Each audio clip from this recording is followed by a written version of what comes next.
More diverse public schools generate better educational outcomes compared to single-race academies. To start, let's compare Urban Prep Academy and Allen B. Shepherd High School. Urban Prep Academy is an all-boys African American school.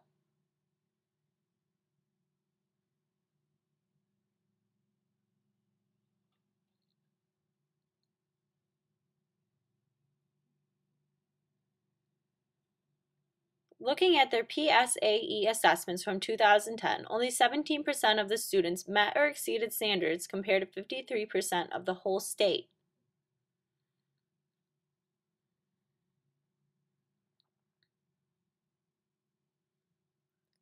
Does this represent low success? Urban Prep claims to have a 100% graduation rate over the past 2 years. With such low succeeding rates, you must wonder if this percentage is accurate. Next, we have Allen B. Shepherd Public High School. By looking at this pie chart, you can see that it is much more diverse than Urban Prep. Shepherd has many more years to account for than Urban Prep, but comparing their last graduating class, the class of 2010, 42% of their students met or exceeded standards compared to the 53% in the state. These results are much more promising, yet they do not have a 100% graduation rate.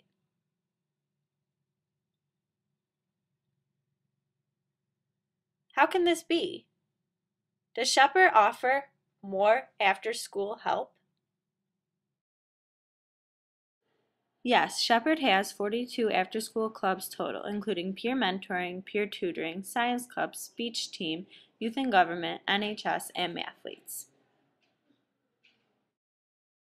Urban Prep requires students to participate in 2 school-sponsored activities per year, either clubs or teams, although I was not able to find any of these teams listed.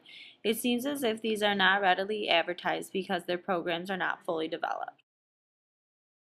Why does Shepherd offer so many more after-school activities compared to Urban Prep? At Shepherd, 75% of families are economically disadvantaged.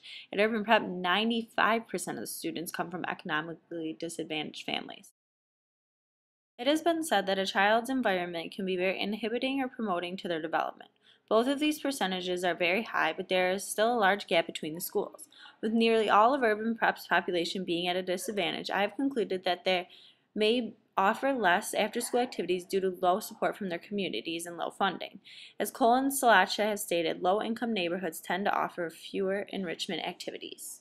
Brenner's ecological system of human development describes how each mesosystem compromises the linkages and processes taking place between 2 or more settings containing the developing person, such as relations between home and school. Brenner also states that a relationship between one's home and school can greatly affect their performance in school. Most students at Urban Prep live in Inglewood and West Inglewood neighborhoods. 90% of these children come from single-parent households. This can be very detrimental to one's success.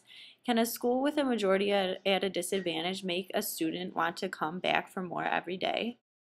This leads me to wonder if low success at Urban Prep is due to cultural congruency. At Urban Prep, with the students 100% African American, they will not always be learning about history or language that relate to them. They may be less interested and less motivated to learn the material that is required to succeed on the PSAE, whereas in Shepherd High School, with a wide variety of races, students will have a better chance of relating the language and history they learn. Lanston Billings says culturally relevant teachers utilize students' culture as a vehicle for learning. Chicago's curriculum cannot be arranged to relate every lesson to an all African American school. At Shepherd, even if the students are not Caucasian, being surrounded by all different races make them more inclined to learn about them. As future urban educators, I ask what we can do to make students want to come back for more, even if they are at a disadvantage.